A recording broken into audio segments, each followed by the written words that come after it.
Hello, Luigi Tramontana here from Craft Animations. I'm going to show you a little scene here that you are probably going to download and use. Is the architect building shown from a SphereCam, which is over here, and from a four-wheeler extended from the driver's seat with a direct input link.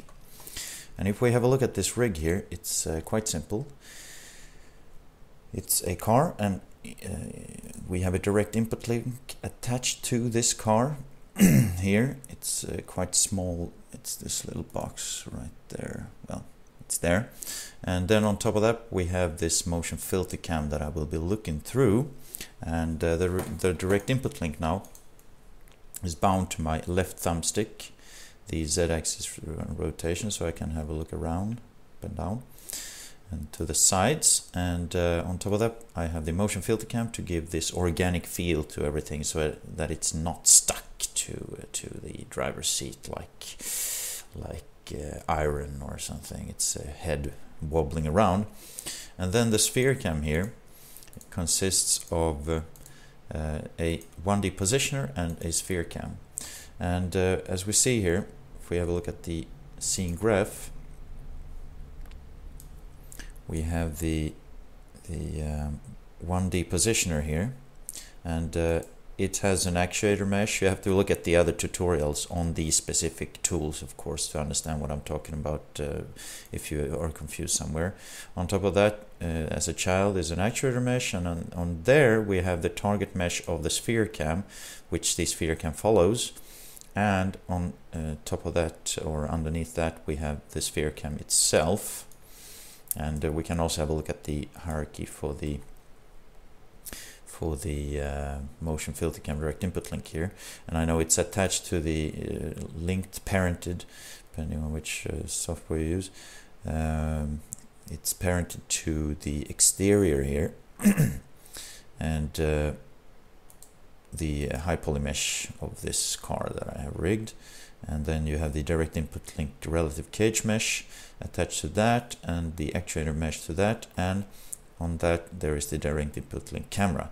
And on top of that, underneath that, it's the motion filter cam, the attached cam, and underneath that is the follow cam, which I will be looking from. So that's the hierarchy here. And I will just hit record here and have one more thing that could be of interest. It's that I have scaled this 1D positioner in this direction, because then I know it will go from this point here up to exactly here. That's a convenient way of exactly knowing how long it will go up there. And if we have a look at the 1D positioner here also, I use a keep trinary state, and to understand that, it's simply that when I push my right button here, bank, it will start rise with a constant speed, smooth of course, and then it comes here and it stops there. Then it waits for me to push it again, and then it goes back to the normal level here, to the 0 level. So that's I think that's a good way of working. Also, the SphereCam here, it's been bound to the use a Logitech dual action, because otherwise nothing will be bound in this scene for you. And that's my favorite gamepad also. So here we see that the anti-regulator, which makes it takes away the roll of the camera. It has been bound to the button 4. However, I have made an offset of 1 on it here, because I wanted to always use the anti-roll, because I don't want any roll action at all. So that's just a tip you can use to not be having to push the roll button all the time. And then here also, this is actually quite interesting. Before I have recorded this drive now. It took 3, 4, 5 times to do it, and then I automated the car door, the carport opening and closing here, because if we roll this car now, it comes in here and it automatically opens there. It starts opening the door, and when I have this cross coming close enough to this cross here, it closes it. So that's also automatic. And that's done with the distance rulers here. For those, you need to go into those tutorials. And just quickly to show you here, I have the virtual inputs of the distance ruler to trigger an up and to trigger and down with the other one here. So that way you can close the door.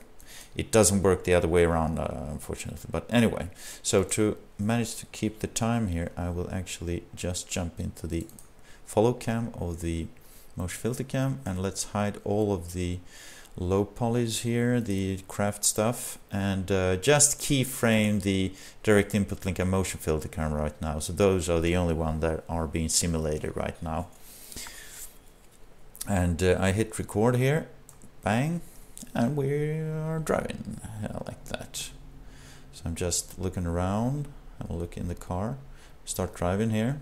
And as you see, the motion filter cam makes this a very organic feel here for it. It's not stuck to the car, as I say. And here we get this nice view from the car. How is it actually to drive into the carport with my car here? What kind of feeling does that give me? And you might want to focus on different things and stuff. And as always, if you did something wrong here, say you wanted to start looking at the house in another way here, you wanted to have a look at the surroundings, then I continue from here in time like that, and come into the carport here. Yeah, so always these seamless transitions that you work with, like that. Perhaps I'll look at the car here, coming into the carport. Yeah, so that just gives a totally different feel for this building, I would say, for an architect or a buyer of this house for that matter. Okay, so the next thing I will show you here is just I will select this camera here, and I will actually hide it. Camtasia's doing some funny stuff here for me. Hide selection there, like that, and then we jump into the SphereCam here, like that with a C. And as I said, I will use the 1D positioner to move up and down here later on, but right now I just want to catch the car here. Sorry, we have to undo that because I had the keys on the so I actually destroyed those keys right now. No, I didn't, because I continued there. But anyway, I want to key these, so I mark those for keyframing here, simulation, and I start moving.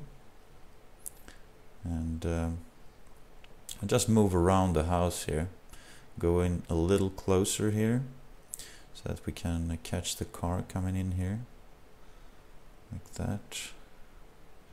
And then we have the front here, and this just also gives this extremely nice feel, this warm feeling that someone's actually living in this house. And you don't focus on the car per se, because that's just and I click the right button here and we start moving upwards,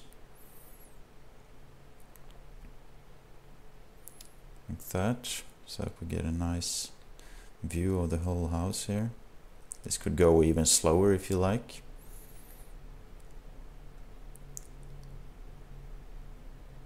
Yeah, like that. And then perhaps we move away from the house, and yeah, just get a, you can do this 100 times together with the architect or together with the house owner who wants to point out some stuff for you. However you like to do this, it's all up to you. So good luck with this scene, and that can show architects and house sellers a very good thing or two. Thank you very much. Bye bye.